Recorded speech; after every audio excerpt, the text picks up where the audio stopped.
নমস্কার বন্ধুরা, অরিন্দমের সাথে কিছুক্ষণে আপনাদের সকলকে স্বাগত জানাচ্ছি। আজকে আমরা শুরু করতে যাচ্ছি সত্যজিৎ রায়ের একটি গল্প, ফেলুদার গোয়েন্দাগিরি। অ্যাকচুয়ালি এটা দ্বিতীয় পার্ট। প্রথম পার্ট আপনারা অনেকেই শুনেছেন। যারা শোনেননি তারা প্লিজ আগে ফার্স্ট পার্টটা শুনে নিন। আজকে আমি দ্বিতীয় পর্ব উপস্থাপন করতে যাচ্ছি। গল্প পাঠ ভালো লাগলে শ্রোতা বন্ধুদের কাছে অনুরোধ রইল লাইক দেওয়ার এবং শেয়ার করবার। যারা এখনও সাবস্ক্রাইব করেননি তারা দয়া করে সাবস্ক্রাইব করুন।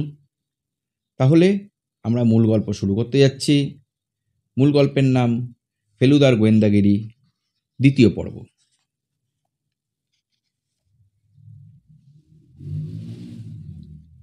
বিকেলের দিকে রাজেনবাবুর বাড়িতে যাবার কথা ফেলুদা বলেছিল, কিন্তু দুপুর থেকে মেঘলা করে 4টে নাগাদ তেড়ে বৃষ্টি নামল। আকাশের চেহারা দেখে মনে হলো বৃষ্টি সহজে থামবে না। ফেলুদা সারাটা সন্ধে খাতা পেন্সিল নিয়ে কী সব যেন হিসেব করল। আমার ভারী জানতে ইচ্ছে করছিল কি লিখছে, কিন্তু জিজ্ঞেস করতে সাহস হলো না। শেষটায় আমি তিনকড়িবাবুর বইটা নিয়ে পড়তে আরম্ভ করলাম। দারুণ থ্রিলিং গল্প। পড়তে পড়তে রাজেনবাবুর চিঠির ব্যাপারটা মন থেকে প্রায় মুছেই গেল। 8টা নাগাদ বৃষ্টি থামল, কিন্তু তখন এত শীত যে বাবা আমাদের আর বেরোতেই দিলেন না। পরের দিন ভোরবেলা ফেলুদার ধাক্কার ঘুম ভাঙল। ওঠ ওঠ, এই তো সে ওঠ। আমি ধর্মড়িয়ে উঠে পড়লাম। ফেলুদা কানের কাছে মুখ এনে দাঁতে দাঁত চেপে এক নিঃশ্বাসে বলে গেল, রাজেনবাবু নেপালি চাকরটা এসেছিল, বলল বাবু এক্ষুনি যেতে বলেছেন, বিশেষ দরকার, তুই যদি যেতে চাস তো। সে আর বলতে। 15 মিনিটের মধ্যে তৈরি হয়ে রাজেনবাবুর বাড়িতে পৌঁছে দেখি তিনি ফ্যাকাশে মুখ করে খাটে শুয়ে রয়েছেন। ফণি ডাক্তার তার নাড়ি টিপে খাটের পাশটায় বসে, আর তিনকড়িবাবু এই শীতের মধ্যেও একটা হাত পাকা নিয়ে মাথার পেছনটায় দাঁড়িয়ে দাঁড়িয়ে হাওয়া করছেন। ফণিবাবুর নাড়ি দেখা হলে রাজেনবাবু যেন বেশ কষ্ট করেই জোরে নিঃশ্বাস নিতে নিতে বললেন, কাল রাতে 12টার কিছু পরে ঘুম ভাঙতে বিদ্যুতের আলোয় আমার মুখের সামনে, ঠিক সামনে, I saw a masked face. Masked face, মুখোশ পরা মুখ। রাজেনবাবু দম নিলেন। ফণি মিত্তির দেখলাম একটা প্রেসক্রিপশন লিখছেন। রাজেনবাবু বললেন, দেখে এমন হলো যে একটা চিৎকারও বেরোল না গলা দিয়ে। রাতটা যে কিভাবে কেটেছে তা আর বলতে পারি না।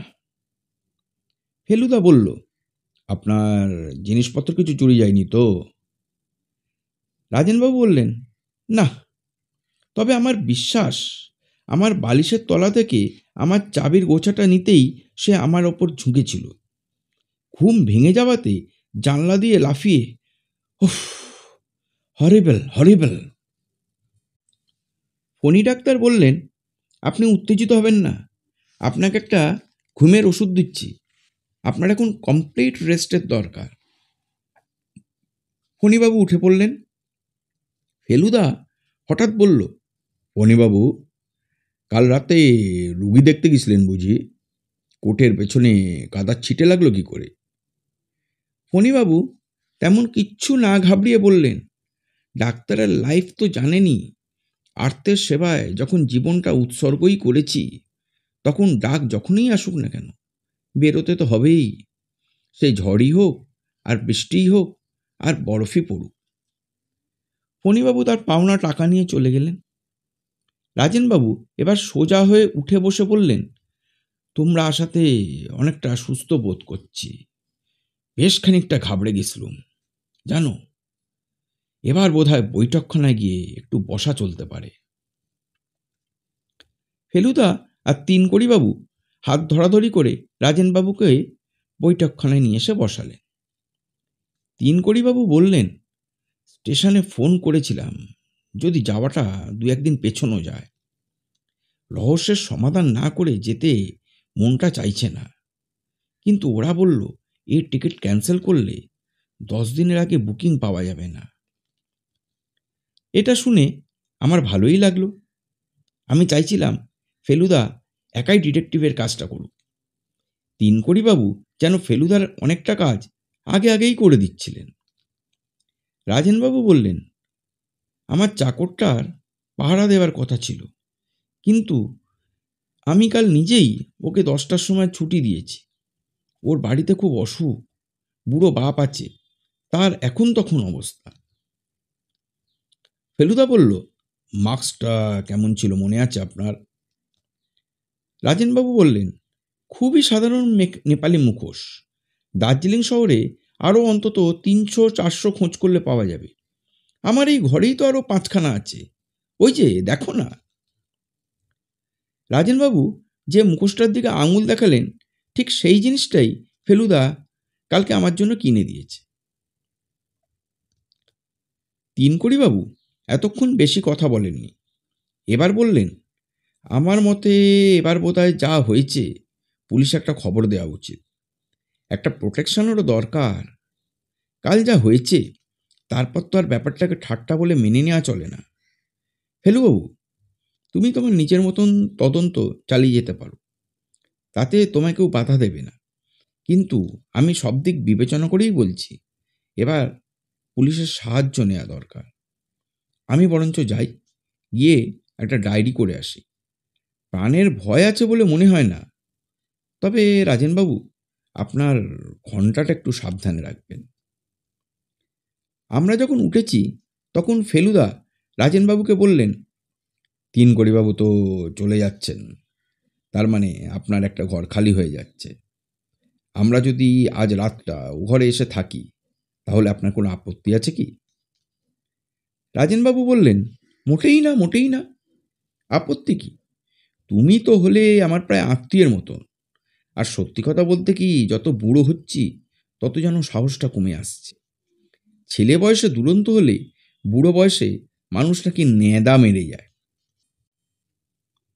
তিনকড়িবাবুকে ফেলুদা বলল, স্টেশনে ওকে সি অফ করতে যাবে। ফেরার পথে নেপাল কিউরিও শপের পাশ দিয়ে যখন যাচ্ছি, তখন আমাদের দুজনেরই চোখ গেল দোকানের ভেতরে। দেখলাম দুজন ভদ্রলোক দোকানের ভেতরে জিনিসপত্র দেখছে আর পরস্পরের সঙ্গে কথা বলছে। দেখে মনে হলো দুজনেরই অনেক দিনের আলাপ। একজন অবনী ঘোষাল আর একজন প্রবীর মজুমদার। আমি ফেলুদার মুখের দিকে চাইলাম। তার মুখের ভাব দেখে মনে হলো না যে সে কোনো আশ্চর্য জিনিস দেখছে। 10:30টার সময় স্টেশনে গেলাম তিনকড়িবাবুকে গুড বাই করতে। উনি এলেন আমাদেরও 5 মিনিট পরে। চড়াই উঠে পায়ে ব্যথা হয়ে গেছে, তাই আস্তে আস্তে হাঁটতে হলো। সত্যি ভদ্রলোক একটু খোঁড়াচ্ছিলেন। নীল রঙের ফার্স্ট ক্লাস কামরায় উঠে তিনকড়িবাবু তার অ্যাটাচি কেস খুলে একটা ব্রাউন কাগজের প্যাকেট ফেলুদাকে দিলেন। এটা কিনতেও একটু সময় লাগলো। রাজেনবাবু তো আর কিউরিওর দোকানে যেতে পারলেন না, অথচ কাল সত্যিই অনেক ভালো ভালো জিনিস আসছে। তার থেকে একটা সামান্য জিনিস বাছাই করে ওর জন্য এনেছি। তোমরা আমার নাম করে শুভেচ্ছা জানিয়ে ওকে দিয়ে দিও। ফেলুদা প্যাকেটটা নিয়ে বলল, আপনার ঠিকানাটা দিয়ে গেলেন না, মিস্ট্রিটা সলভ করে আপনাকে জানিয়ে দেবো ভেবেছিলাম। তিনকড়িবাবু বললেন, আমার প্রকাশকের ঠিকানাটা আমার বইতেই পেয়ে যাবে। তার কেয়ারে লিখলেই চিঠি আমার কাছে পৌঁছে যাবে। Good luck. ট্রেন ছেড়ে দিল। ফেলুদা আমাকে বলল, লোকটা বিদেশে জন্মালে দারুণ নাম আর পয়সা করত। পরপর এতগুলো ভালো রহস্য উপন্যাস খুব কম লোকই লিখেছে। সারাদিন ধরে ফেলুদা রাজেনবাবুর ব্যাপারটা নিয়ে নানা জায়গায় ঘোরাফেরা করল। আমি অনেক করে বলাতেও আমাকে সঙ্গে নিল না। সন্ধেবেলায় যখন রাজেনবাবুর বাড়ি যাচ্ছি, তখন ফেলুদাকে বললাম, কোথায় কোথায় গেলে সেটা তো অন্তত বলবে। ফেলুদা বলল, 2বার মাউন্ট এভারেস্ট হোটেল, একবার ফণী মিত্রের বাড়ি, একবার নেপাল কিউরিও শপ, একবার লাইব্রেরি, এছাড়াও আরও কয়েকটা জায়গা। ও, আরও কিছু জানতে চাস? অপরাধীকে বুঝতে পেরেছ? এখনো বলার সময় আসেনি। কাউকে সন্দেহ করেছ? ভালো ডিটেকটিভ হলে প্রত্যেককেই সন্দেহ করতে হয়। প্রত্যেককে মানে? এই ধর তুই। আমি? যার কাছে মুখোশ আছে সেই সন্দেহের পাত্র, সে যে লোকই হোক না কেন। তাহলে তুমি বা বাদ যাবে কেন? বেশি বাজে বকিসনি। বারে, তুমি যে রাজেনবাবুকে আগে থেকে চিনতে সে কথা গোড়ায় বলনি, তার মানে সত্য গোপন করেছ। আর আমার মুখোশ ইচ্ছে করলে তুমিও ব্যবহার করতে পারো, হাতের কাছেই থাকে। Shut up, shut up. রাজেনবাবুকে এবেলা দেখে তবু অনেকটা ভালো লাগলো। কেমন আছেন জিজ্ঞেস করাতে বললেন, দুপুরের দিকটা বেশ ভালোই বোধ করছিলাম। যতই সন্ধে হয়ে আসছে ততই যেন কেমন একটা অস্বস্তি লাগছে। ফেলুদা তিনকড়িবাবুর দেওয়া প্যাকেটটা রাজেনবাবুকে দিল। সেটা খুলে তার থেকে একটা চমৎকার বুদ্ধের মাথা বেরোলো। সেটা দেখে রাজেনবাবুর চোখটা ছলছল করে এলো। ধরা গড়ায় বললেন, খাসা জিনিস, খাসা জিনিস। ফেলুদা বলল, পুলিশ থেকে লোক এসছিল। আর বলো না, এসে ৩২ রকম জেরা করলে। কদ্দূর কি হদিশ পাবে জানি না, তবে আজ থেকে বাড়িটা ওয়াচ করার জন্য লোক থাকবে, এটাই যা নিশ্চিন্তি। সত্যি কথা বলতে কি, তোমরা হয়তো না এলেও চলত। ফেলুদা বলল, স্যানিটোরিয়ামে বড্ড গোলমাল, এখানে হয়তো চুপচাপ আপনার কেসটা নিয়ে একটু ভাবতে পারবো। রাজেনবাবু হেসে বললেন, তাছাড়া আমার চাকরটা খুব ভালো রান্না করে, আজ মুরগির মাংস রাঁধতে বলেছি। স্যানিটোরিয়ামে কিন্তু অমনটা খেতে পাবে না। রাজেনবাবু আমাদের ঘরটা দেখিয়ে দিয়ে নিজের ঘরে চলে গেলেন। ফেলুদা শটান খাটের ওপর শুয়ে পড়ে একটা সিগারেট ধরিয়ে কড়িকাঠের দিকে তাক করে পর পর 5টা ধোঁয়ার রিং ছাড়ল। তারপর আধ বোঝা চোখে বেশ কিছুক্ষণ চুপ করে থেকে বলল, ফণী মিত্তির কাল সত্যি রুগী দেখতে গিয়েছিলেন। কাট রোডে একজন ধনী পাঞ্জাবি ব্যবসায়ীর বাড়ি। আমি খোঁজ নিয়েছি, রাত 11:30 থেকে 12:30 অব্দি ওখানেই ছিলেন। তাহলে ফণী মিত্তির অপরাধী নন? ফেলুদা আমার কথার জবাব না দিয়ে বলল, প্রবীর মজুমদার 16 বছর ইংল্যান্ডে থেকে বাংলা প্রায় ভুলেই গেছেন। তাহলে ওই চিঠিও ওর পক্ষে লেখা সম্ভব নয়। আর ওর টাকার কোনো অভাবই নেই। তাছাড়া দার্জিলিংয়ে এসে লেবংয়ে ঘোড়দৌড়ের বাজিতেও উনি অনেক টাকা করেছেন। আমি দম আটকে বসে রইলাম। ফেলুদার আরও কিছু বলার আছে, সেটা বুঝতে পারছিলাম। আধখাওয়া জ্বলন্ত সিগারেটটা ক্যারামের ঘুঁটি মারার মতন করে প্রায় 10 হাত দূরে জানলা দিয়ে বাইরে দিয়ে ফেলে দিয়ে ফেলুদা বলল, আজ চা বাগানের গিলমোর সাহেব দার্জিলিংয়ে এসেছে। প্ল্যান্টার্স ক্লাবে গিয়ে ওর সঙ্গে দেখা করেছিলাম। লামার প্রাসাদের আসল ঘণ্টা একটাই আছে, আর সেটা গিলমোরের কাছেই আছে। রাজেনবাবুরটা নকল। অবনী ঘোষাল সেটা জানি। তাহলে রাজেনবাবুর ঘণ্টা তেমন মূল্যবান নয়? না। আর অবনী ঘোষাল কাল রাতে একটা পার্টিতে প্রবীর মজুমদারের সঙ্গে রাত 9টা থেকে ওর 3টে অবধি মাতলামি করেছে। ও, আর মুখোশ পরা লোকটা এসেছিল 12টার কিছু পরেই? হ্যাঁ। আমার বুকের ভেতরটা কেমন যেন খালি খালি লাগছিল। বললাম, তাহলে? ফেলুদা কিছু না বলে একটা দীর্ঘশ্বাস ফেলে খাট থেকে উঠে পড়ল। ওর ভুড়ো দুটো যে এতটাই কুঁচকোতে পারে তা আমার জানাই ছিল না। কয়েক সেকেন্ড চুপ করে দাঁড়িয়ে কি যেন একটা ভেবে ফেলুদা বৈঠকখানার দিকে চলে গেল। যাবার সময় বলল, একটু একা থাকতে চাই, ডিস্টার্ব করিস না। কি আর করি, এবার ওর জায়গায় আমি বিছানায় শুলাম। সন্ধে হয়ে আসছে, ঘরের বাতিটা আর জ্বালাতে ইচ্ছে করল না। খোলা জানলা দিয়ে অবজারভেটরি হিলের দিকটায় অন্যান্য বাড়ির আলো দেখতে পাচ্ছিলাম। বিকেলে মেল থেকে একটা গোলমালের শব্দ পাওয়া যায়, এখন সেটা মিলিয়ে আসছে। একটা ঘোড়ার খুরের আওয়াজ পেলাম, দূর থেকে এসে আবার মিলিয়ে গেল। সময় চলে যাচ্ছে, জানলা দিয়ে শহরের আলো কেমন যেন ঝাপসা হয়ে আসছে, বোধহয় কুয়াশা হচ্ছে। ঘরের ভেতরটা এখন আরও অন্ধকার, একটা ঘুম ঘুম ভাব আসছে বলে মনে হলো। চোখের পাতা দুটো কাছাকাছি এসে গেছে, এমন সময় মনে হলো কে যেন ঘরে ঢুকছে। মনে হতেই এমন ভয় হলো যে যেদিক দিয়ে লোকটা আসছে সেদিকে না তাকিয়ে আমি জোর করে নিঃশ্বাস বন্ধ করে জানলার দিকে তাকিয়ে রইলাম। কিন্তু লোকটা যে আমার দিকে এগিয়ে আসছে, আর আমার সামনেই এসে দাঁড়ালো যে।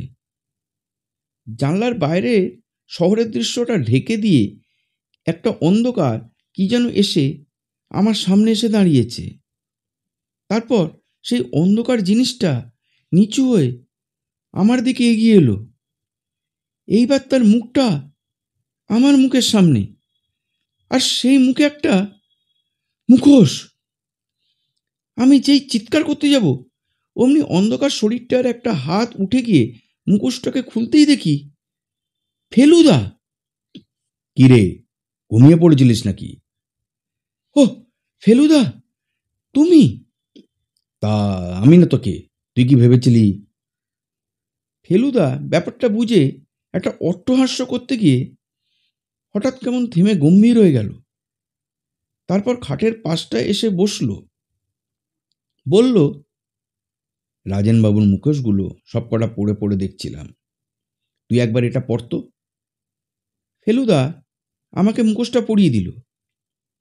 অস্বাভাবিক কিছু লাগছে কি? কই না তো, আমার পক্ষে একটু বড়ই যা।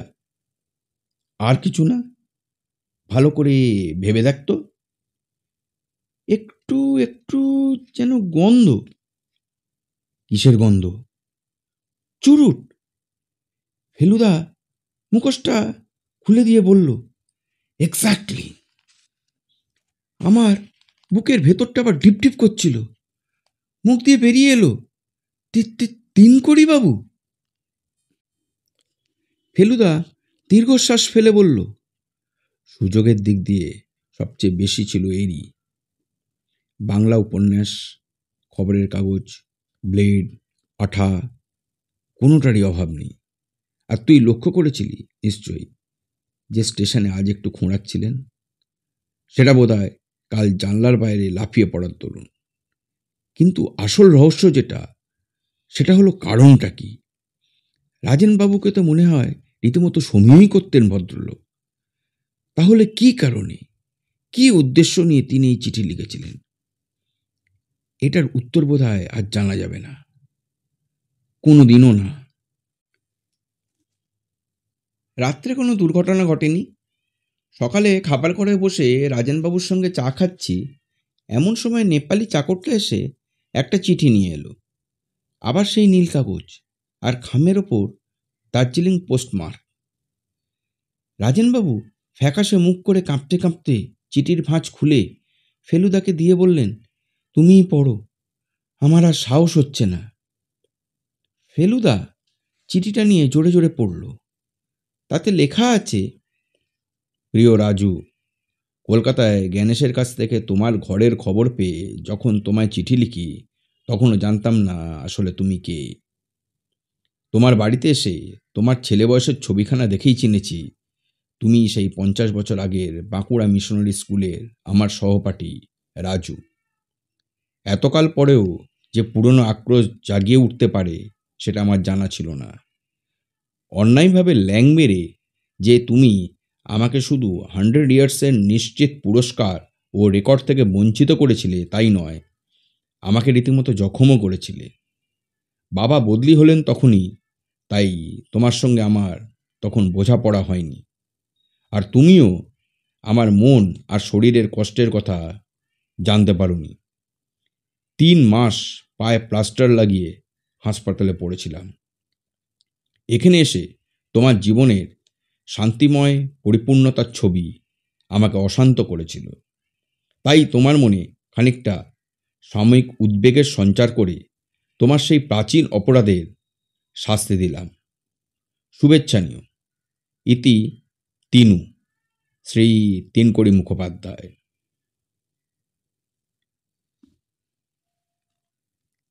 আজকের মতন এখানেই শেষ করলাম।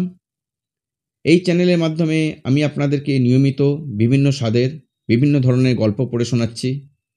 গল্প পাঠ ভালো হলে চ্যানেলটা লাইক, শেয়ার ও সাবস্ক্রাইব করুন। প্রত্যেকে ভালো থাকবেন, সুস্থ থাকবেন। পরের গল্পে আবার দেখা হবে। নমস্কার।